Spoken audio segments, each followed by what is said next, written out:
अस्सलामुअलैकुम dear student, आज हम टेक्निकल इंग्लिश का chapter number 4 end of term की एक्सरसाइज पढ़ेंगे। So let's start the exercise. The question 1 is what was Dachis attitude towards weekend. वो पूछ रहा है कि हमने एक करैक्टर पढ़ा था, एक स्टूडेंट करैक्टर पढ़ा था स्टोरी के अंदर, जिसका नाम डेविड डैचिस था। उसका हफ्ते के अख्ताम के ऊपर उसका रवैया क्या होता था, उसकी फीलिंग्स क्या होती थी, वो पहले क्वेश्चन के पहले पार्ट में पूछ रहा है।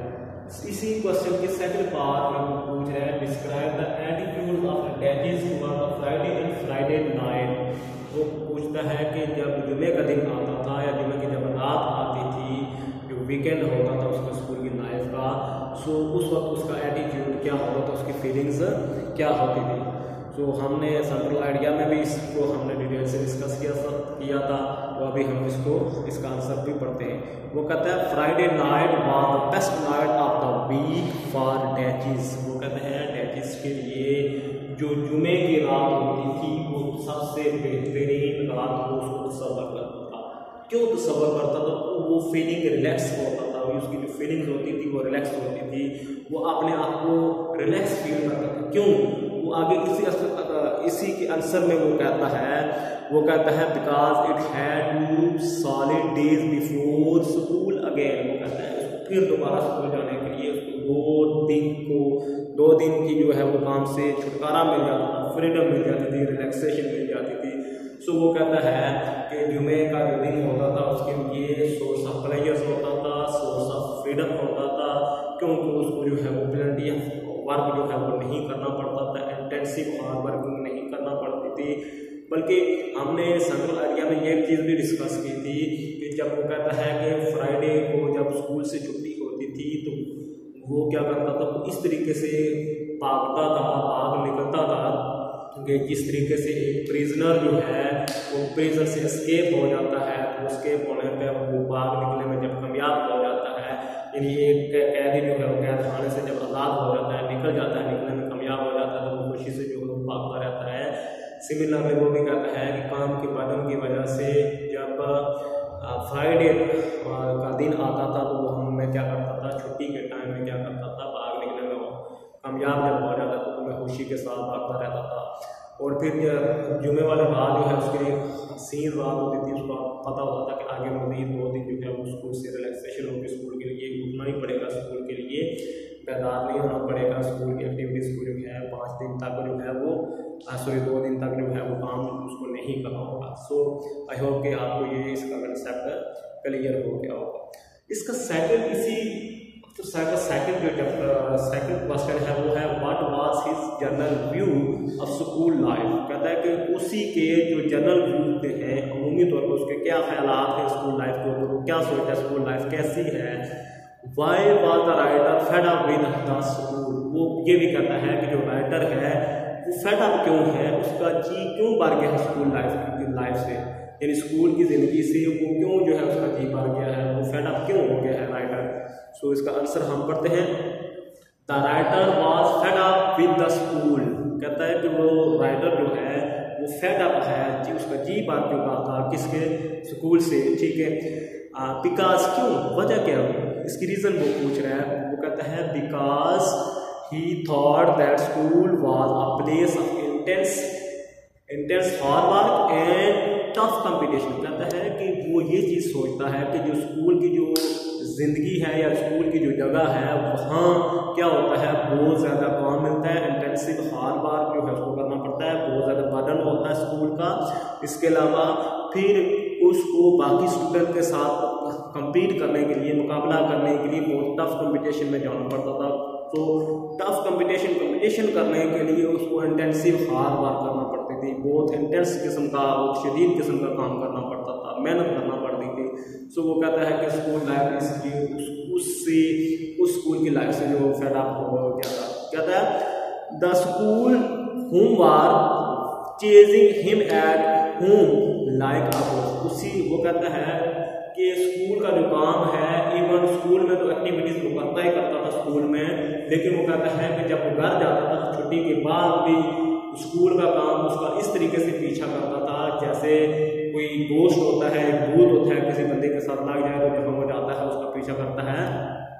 वो कहता है सिमिलरली ये भी जो है स्कूल का जो काम, उसको स्कूल में जो काम मिलता था वो स्कूल में भी तो स्कूल का काम करता था, एक्टिविटीज करता था, लेकिन उसको कोई असाइनमेंट दी जाती थी, उसको जो है वो कोई टास्क दिया जाता था, वो टेस्ट दिया जाता था, उसको कोई प्रोजेक्ट दिया जाता था, तो उसको प्रिपेयर करने में अपना जो है घर में भी जो है वो टाइम स्पेंड कर देता था। वो कहता है there is no freedom in my school life, मेरी स्कूल की लाइफ में या ओवरऑल मेरी जो लाइफ है उसमें जो है कोई फ्रीडम नहीं है, कोई रिलैक्सेशन नहीं है, कोई लेजर टाइम नहीं है कि जिसमें वो अपने आप को इंजॉय करवा सके, अपने आप को जो है वो उसकी फीलिंग फ्री हो सके, वो फ्रीडम जैसे फीलिंग्स उसके अंदर आ सके। वो कहता है कि नहीं, बल्कि स्कूल में भी स्कूल का काम और स्कूल के बाद भी उसको घर में भी उसका स्कूल का काम उसका पीछा कर रहा था, चेजिंग कर रहा था as a ghost.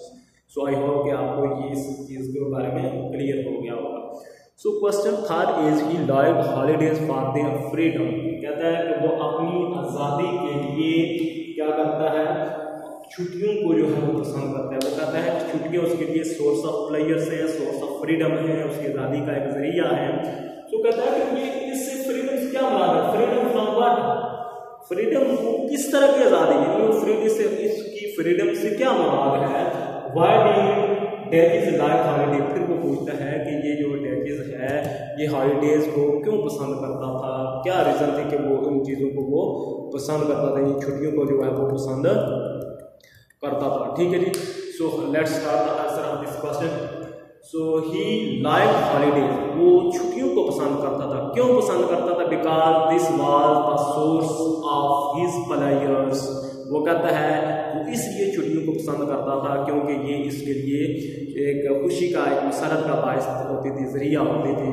In holidays there was not much burden of school work on him. कहता है कि स्कूल छुट्टियों में उसके ऊपर जो स्कूल का काम होता था, स्कूल के काम का जो बर्डन होता था, वजन होता था, बोझ होता था, वो उसके ऊपर नहीं था। वो रिलैक्स फील करता था, बल्कि सुबह सवेरे उठने में भी उसको कोई प्रॉब्लम नहीं होती थी, सफ़र की मुश्किलात में भी उसको कोई प्रॉब्लम फेस नहीं होती थी ज़्यादा। वो अपने आप को रिलैक्स फील करता था ड्यूरिंग द हॉलीडेज। ठीक है जी।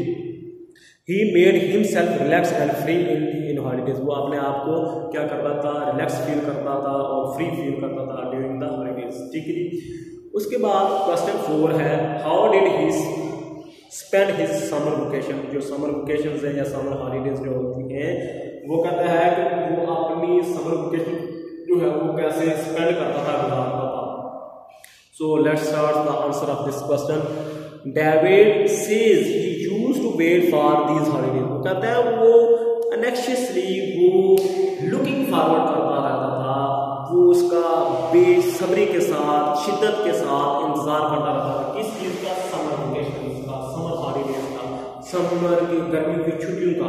क्यों इंतजार करता रहता था, क्योंकि वो कहता है कि ये जो छुट्टियां हैं उसके लिए परमानेंट सोर्स ऑफ प्लेयर्स थे। ठीक है, वो उसके आंसर में लिखता है because he thought that these were a permanent source of his happiness और सोर्स ऑफ हिज प्लेयर्स। वो कहता है कि वो इसलिए वो इनका अनेक्शियसली वो बेचैनी के साथ, शिद्दत के साथ लुकिंग फॉरवर्ड करता रहता था, इंतजार करता रहता था, इसलिए करता रहता था कि वो कहता था कि ये मेरे लिए एक permanent source of players. Permanent source of players से बात यह है कि ये लॉन्ग टर्म ड्यूरेशन जो है उसको 2 महीनों तक जो है वो काम नहीं करना पड़ता था, स्कूल का बर्डन नहीं होता था, सफ़र की मुश्किलात नहीं होती थी, तो वो अपने आप को फ्री फील करता था, रिलैक्स फील करता था, लिहाजा उसके लिए सोर्स ऑफ प्लेयर्स होती थी। ठीक है जी। Question 5 is wishes do not come to true in this life, writes Dachis. वो कहता है कि डैचेज ये बात लिखता है कि जो इंसान की जो ख्वाहिशात होती है उसकी ज़िंदगी में कभी पूरी नहीं होती। कहता है what were the things he long for but could not have. कहता है कि वो कौन सी चीज़ें थी जिसके लिए वो ख्वाहिश करता था काफ़ी शिद्दत के साथ, लॉन्ग ड्यूरेशन में उसकी जो ख्वाहिश रही है, लेकिन अनफॉर्चुनेटली उनको वो पा ना सका। सो let's start the answer of this question. All his early childhood, it was his utmost desire to buy a tricycle. वो कहता है उसके तमाम बचपन में, उसके जितना भी बचपन था उसके बचपन में उसके अंदर एक अटमोस्ट डिजायर थी, एक शिद्दत के साथ ख्वाहिश थी कि उसके पास ट्राईसाइकिल हो, 3 पहियों वाली साइकिल हो। लेकिन जैसे मैंने आपको सेंट्रल एरिया में भी डिस्कस किया था, बताया था कि basically he belong to a poor family, वो कोई फाइनेंशियली तौर पर इतना स्ट्रॉन्ग बैकग्राउंड नहीं रखता था, फैमिली नहीं रखता था कि उसको जो है वो उसकी ख्वाहिशात को पूरा किया जाए, बल्कि उसकी सिर्फ ज़रूरियात को पूरा करने के लिए जो है हैंड टू माउथ चीज़ें जो मानी थी उसको प्रोवाइड की जाती थी। ठीक है जी। सो वो कहता है but his parent did not provided it, लेकिन प्रोवाइड इट, ठीक है, लेकिन उसके पेरेंट्स ने जो है उनको क्या किया जी, वो खरीदने में उसको जो है कोई हेल्प नहीं की, कोई प्रोवाइड उसको कोई चीज़ रकम प्रोवाइड नहीं की। Later on his wish transfer to buy a bicycle that he could not buy it until at the age of 21। ठीक है, वो कहता है कि बाद में जब वो बड़ा हुआ तो उसको तीन पहियों से 2 पहियों वाली साइकिल जो होती है जिसको बाईसाइकिल कहा जाता है उसकी तरफ ख्वाहिश जो है वो मूव हो गई, लेकिन वो उस वक्त तक ये अपनी बाईसाइकिल खरीदने में कामयाब नहीं हुआ, अपनी ख्वाहिश को पूरा नहीं किया। जब वो 21 ईयर ओल्ड था तो मैंने आपको सेंट्रल एरिया में बताया था कि वो ईडन पार्क यूनिवर्सिटी से जब उसने अपने 21 ईयर ओल्ड की एज में जो है वो क्या किया था, ग्रेजुएशन की डिग्री कंप्लीट की थी। तो ये भी मैंने आपसे डिस्कस किया था क्योंकि वो एकेडमिकली बहुत अच्छा स्टूडेंट था, उसका जो परफॉर्मेंस थी वो अच्छी थी। तो उसकी परफॉर्मेंस की बेस पर जो यूनिवर्सिटी ने उसको कुछ कैश प्राइज इनाम दिया था, कैश प्राइज दिया था। उसी कैश प्राइज से उसकी जो बचपन की अटमोस्ट डिजायर थी बाईसाइकिल खरीदना, वो कहता है कि वो उसने 21 ईयर ओल्ड में यूनिवर्सिटी की तरफ से जो उसको इनाम की रकम मिली थी, उसने उस रकम से जो है अपनी बचपन की ख्वाहिशात को, यानी ख्वाहिश को पूरा किया, यानी अपने लिए bicycle Lee. So last question of this exercise is question number 6 is what did he do his pocket money। वो पूछ रहा है कि जो उसको स्कूल लाइफ में उसको पॉकेट मनी मिलती थी, जेब खर्चा मिलता था, उसका वो क्या करता था, उसका इस्तेमाल कैसे करता था, वो उस रकम से वो क्या करता था। सो वो कहता है कि belong to a very poor family, वो क्या है एक गरीब तबके से, गरीब खानदान से ताल्लुक़ रखता था, बहुत ही गरीब खानदान से ताल्लुक़ रखता था। He got a small amount as pocket money which he had to save in a money box। वो कहता है कि उसको रकम जो मिलती थी, यानी पॉकेट मनी जो मिलती थी, जेब खर्चा जो मिलता था, वो बहुत कम रकम मिलती थी, बहुत स्मॉल अमाउंट में मिलती थी, यानी बहुत थोड़ी रकम मिलती थी वो।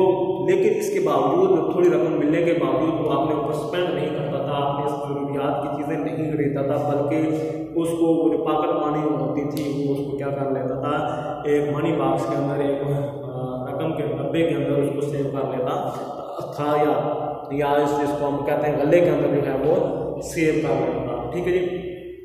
He never had a chance to spend it for himself। वो कहता है कि वो रकम जो उसको पॉकेट मनी के तौर पर मिलती थी और वो उसको एक मनी बॉक्स के अंदर, एक गले के अंदर उसको जो है वो सेव कर लेता था। वो कहता है कि उसको कभी चांस ही नहीं मिला, कभी मौका ही नहीं मिला कि वो उस रकम को अपने ऊपर जो है वो कभी सर्व कर सके, अपने ऊपर जो है वो इस्तेमाल कर सके। सो ये एक्सरसाइज है चैप्टर नंबर 4 की। आई होप कि आप लोगों को आसानी के साथ समझ आ गया होगा। फिर भी अगर इसमें कोई प्रॉब्लम होती है तो आपने मुझसे डिस्कस करना है। ये वीडियो आपको जो है वो यूट्यूब के ऊपर अवेलेबल हो जाएगी। सो आपने इसको अच्छे तरीके से बात करना है, एक्सरसाइज को देखना है, आपने उसको व्यू करना है, उसको मैच करना है कि जो मैंने चीज़ें आपसे डिस्कस की हैं उसका आंसर एज इट इज़ है यानी सेम है, तो फिर आपने जो है वो उसको देखना है, उसको जो है मेमोराइज करना है, इसको रिवाइज भी करना है। और इसमें से फिर भी अगर किसी को प्रॉब्लम होती है तो वो मुझसे लाजमी डिस्कस करें। So it is and from my side. Do you have any question regarding today's lecture? You may ask me